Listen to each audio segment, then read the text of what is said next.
Bonjour à tous, je suis heureux de pouvoir m'adresser à vous aujourd'hui. Avant toute chose, je vais vous adresser mes meilleurs vœux pour 2021.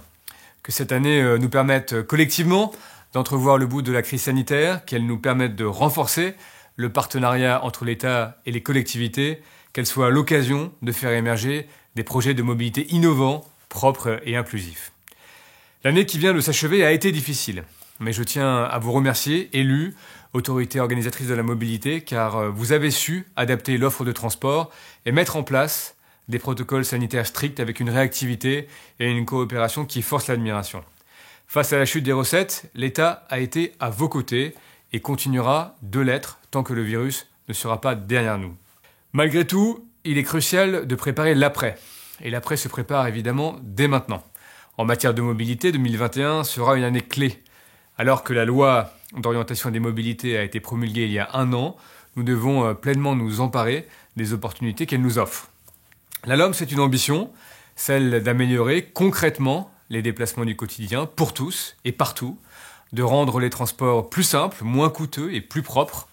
La LOM, c'est aussi des investissements d'une ampleur inédite pour plus de 13 milliards d'euros sur 10 ans. Et la LOM, c'est aussi un premier pas vers de nouvelles mobilités. C'est plus de soutien au vélo, au covoiturage, au développement des bornes de recharge électrique, plus de soutien à la numérisation de notre billettique, à la création de comparateurs en ligne de l'offre de transport. C'est évidemment le forfait mobilité durable, auquel tous les Français peuvent désormais avoir accès et dont le plafond a été rehaussé. La LOM, c'est aussi plus de clarté concernant les responsabilités de chacun dans les politiques de mobilité. En la matière, la collaboration entre l'État et les collectivités est indispensable. Je la vois au quotidien, j'échange avec beaucoup d'acteurs, les régions, sur les sujets des petites lignes ferroviaires, des aéroports notamment, mais je souhaite que nous renforcions nos échanges avec les collectivités du bloc communal.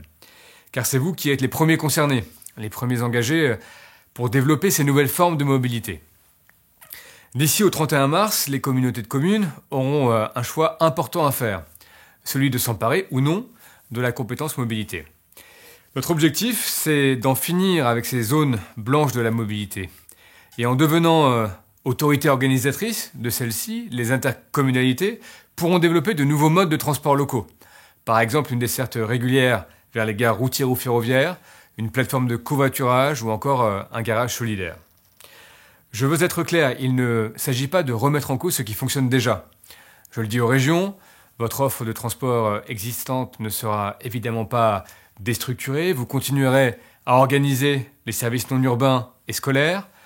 Et aux intercommunalités, je veux dire 2 choses. La première, c'est qu'il ne s'agit pas de vous déléguer un fardeau financier.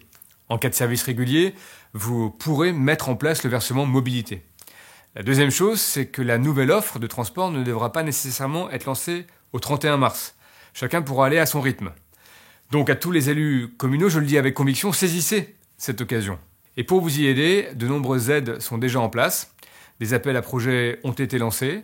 Nous avons augmenté la décile pour accompagner vos dépenses d'investissement.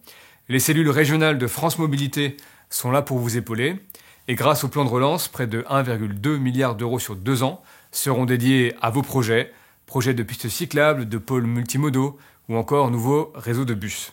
Encore une fois, n'hésitez pas à vous rapprocher de mon ministère, il est là pour vous informer, il est là pour vous accompagner. Je vous dis bon courage, à bientôt et bonne année 2021.